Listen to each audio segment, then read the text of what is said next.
Several new developments in South suburban Dalton today. First, the state comptroller has suspended some payments to the village because it has failed to follow the law by providing financial reports.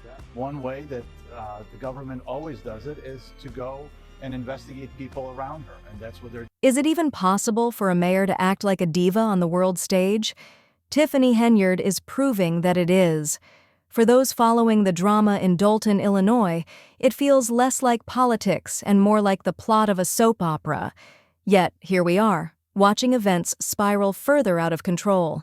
Henyard has taken audacity to new extremes, blatantly wielding her power and humiliating her own citizens in ways that would make even a dictator blush. But time is running out, and rumors are swirling about a potential arrest warrant.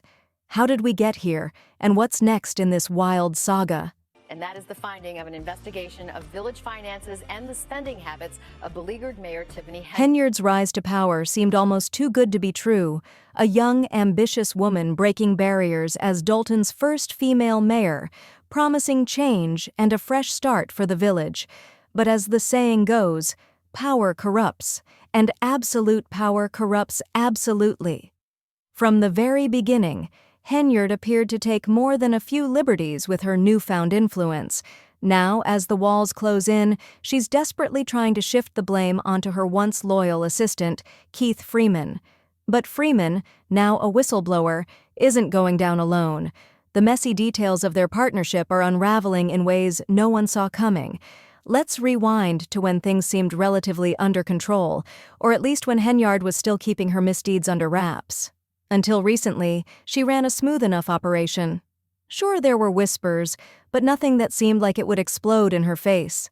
Even as rumors surfaced about her extravagant spending, luxury SUVs, first-class flights, and fine dining, all on Dalton taxpayers' dime, she managed to brush it all off. It was almost as if she believed her own hype, convinced she could get away with it. Some insiders even claimed she was already hinting at a second term, confident that her charm and power would be enough to smooth over any minor misunderstandings. Is there a motion to terminate Keith Freeman? But let's not forget a key player in this drama, Keith Freeman. Once Henyard's loyal right-hand man, Freeman was the one who made things happen behind the scenes. For years, their partnership worked, maintaining a facade of normalcy even as financial records and credit card statements started revealing some very questionable expenses. First-class flights, luxury stays at high-end hotels like the Four Seasons, and fine dining at upscale restaurants, all conveniently masked as conference expenses. But now, it's all coming back to haunt her. And with Freeman cooperating with federal authorities, it looks like the final nail in the coffin has been hammered in. Reason for anyone from a township to go to a mayor's conference. A mayor's conference is a mayor's conference for mayors. Sources close to the situation say Freeman has started spilling the beans in exchange for leniency, and the information he's providing paints a damning picture. Henyard, of course, is doing everything she can to shift the blame. According to her, Freeman was the one making all the financial decisions, including those extravagant expenditures.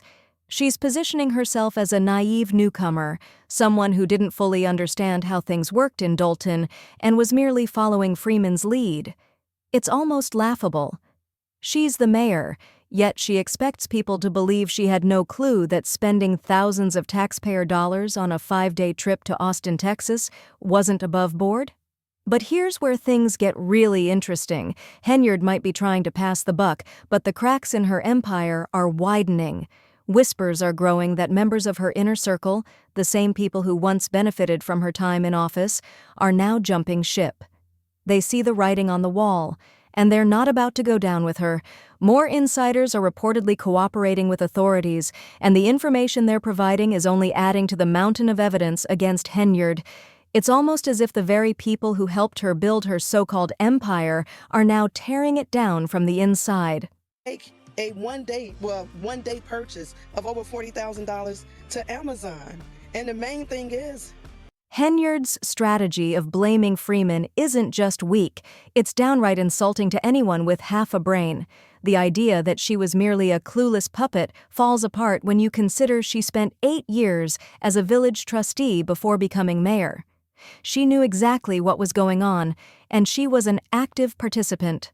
The luxury SUVs, the $47,000 trips, the $25,000 in unexplained credit card charges, it all points to a pattern of reckless, self-indulgent behavior that she now has to answer for.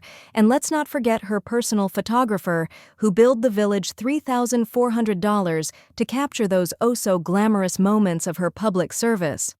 To be on the street fighting crime, and instead we have several officers that are riding around protecting. The most damning aspect of this entire scandal isn't just the money. It's the sheer arrogance with which Henyard has conducted herself. While the people of Dolton struggle with crumbling infrastructure, rising crime rates, and financial instability, their mayor has been living like a celebrity.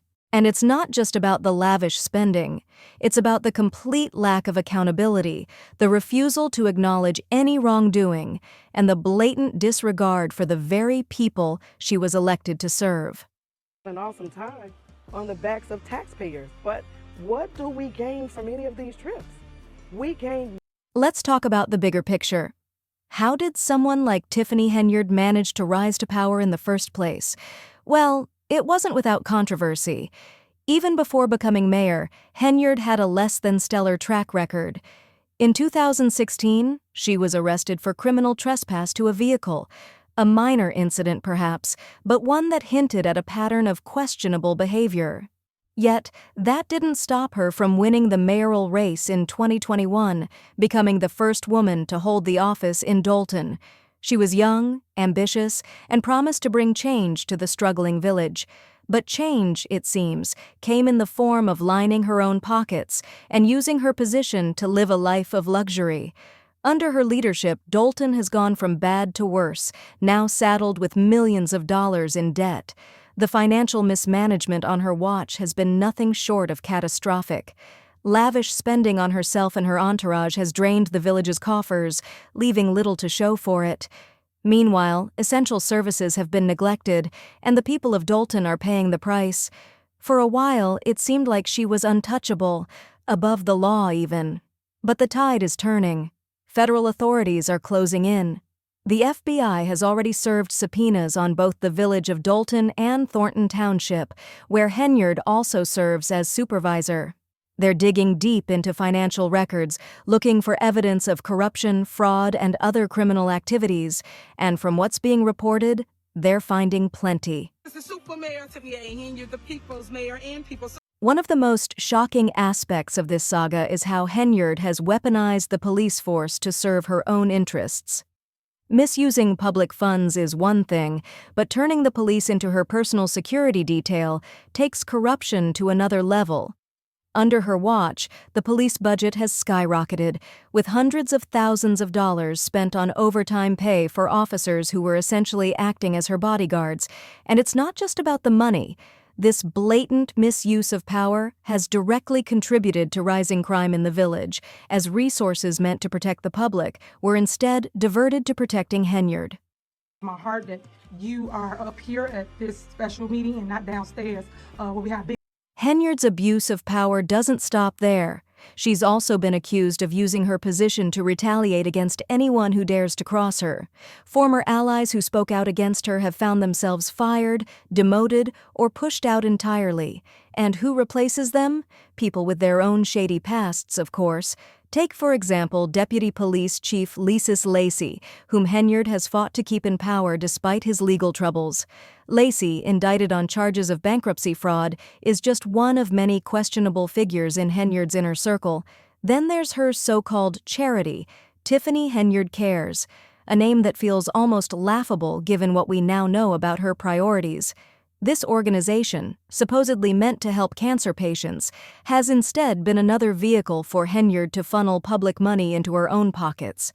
Thousands of dollars have been spent on meals, hotel stays, and other expenses under the guise of charitable events, money that should have gone to those in need, but instead funded Henyard's lavish lifestyle. The Illinois Attorney General's office has even threatened legal action against the charity for failing to file required financial disclosures, adding yet another layer of scandal to Henyard's already tarnished reputation. But perhaps the most telling sign of her character is how she's responded to the growing pressure.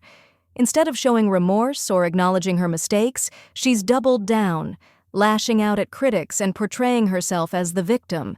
She's accused the media of spreading fake news and even claimed the investigations against her are nothing more than a political witch hunt. Is wrong, and there's a time to hold people responsible and accountable for. Trustees who once stood by her are now openly challenging her decisions, voting to rein in the budgets for her extravagant events and questioning the spending on her lavish trips.